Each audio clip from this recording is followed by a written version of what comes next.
604 कवितांना चाल लावून संगीतबद्ध करण्याचा विश्वविक्रम गायक, संगीतकार प्रमोद रामचंद्र चोपदार यांच्या नावे आणि त्या कवितांची संकल्पना आणि निर्मिती करून त्या यूट्यूबच्या माध्यमातून जगभरातील संगीत आणि साहित्यप्रेमींपर्यंत पोहोचवण्याचा असा संयुक्त विश्वविक्रम प्रमोद चोपदार आणि सौ वर्षा प्रमोद चोपदार या नवी मुंबईकर दाम्पत्याच्या नावे जाहीर.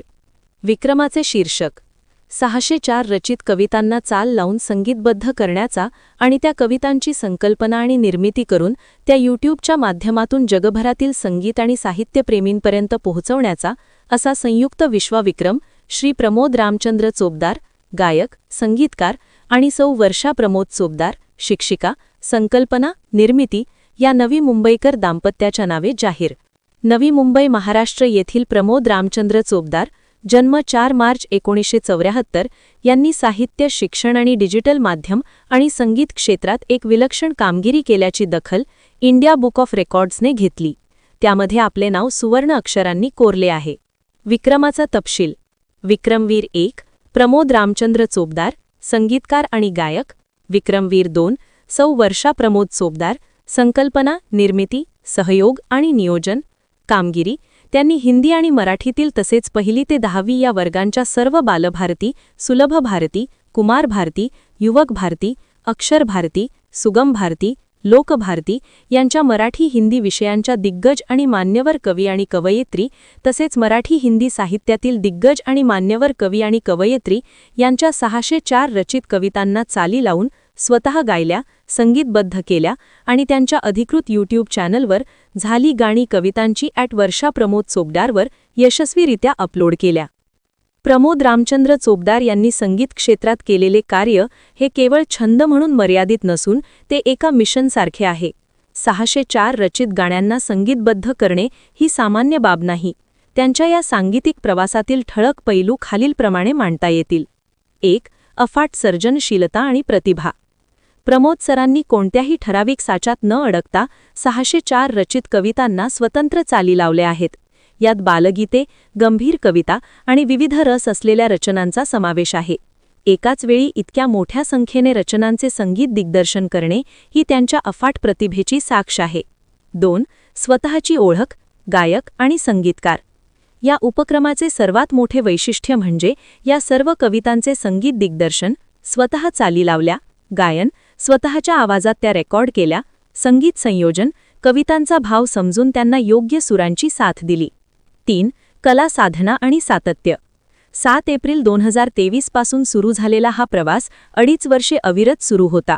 संगीतात रियाजाला जेवढे महत्त्व असते तेवढेच महत्त्व त्यांनी सातत्याला दिले. 604 रचित गाण्यांचा आकडा गाठण्यासाठी त्यांनी एकही दिवस आपली ही कला साधना खंडित होऊ दिली नाही, हे त्यांच्या शिस्तप्रिय संगीत साधनेचे दर्शन घडवते.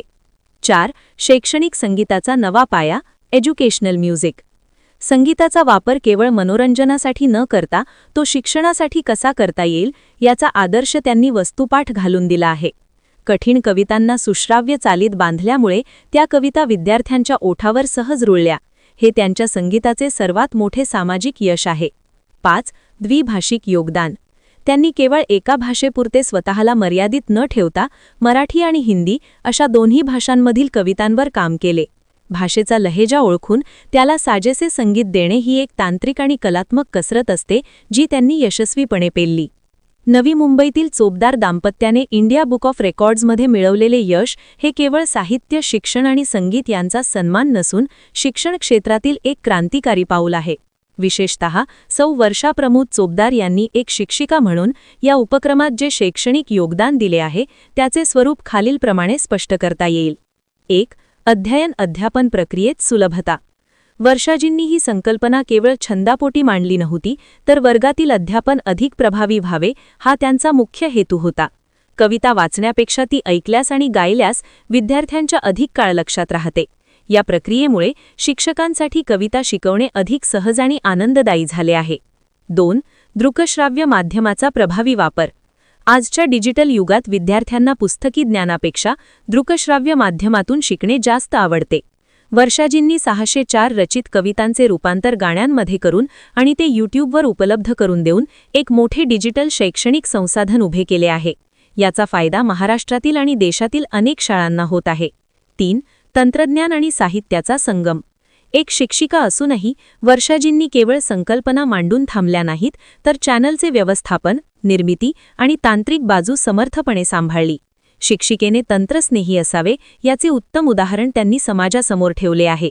या यशामध्ये त्यांच्या संपूर्ण कुटुंबाचा मोलाचा वाटा आहे. वर्षाजींच्या सोबत आधुनिकतेची आणि उत्साहाची जोड त्यांचे पुत्र वरद प्रमोद चोपदार आणि राजन प्रमोद चोपदार या 2 मुलांनी प्रोत्साहन देऊन तांत्रिक सहाय्याची धुरा सांभाळली. 4. भाषेची गोडी निर्माण करणे. मराठी आणि हिंदी या दोन्ही भाषांमधील कवितांना चाली लावल्यामुळे विद्यार्थ्यांमध्ये या भाषांविषयी रुची निर्माण होण्यास मदत होत आहे.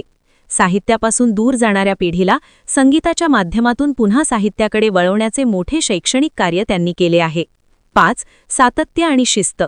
2.5 वर्षाच्या प्रवासात एकही दिवस खंड पडू न देता हे काम पूर्ण करणे ही बाब विद्यार्थ्यांसाठी जिद्द आणि सातत्य या मूल्यांचे जिवंत उदाहरण आहे.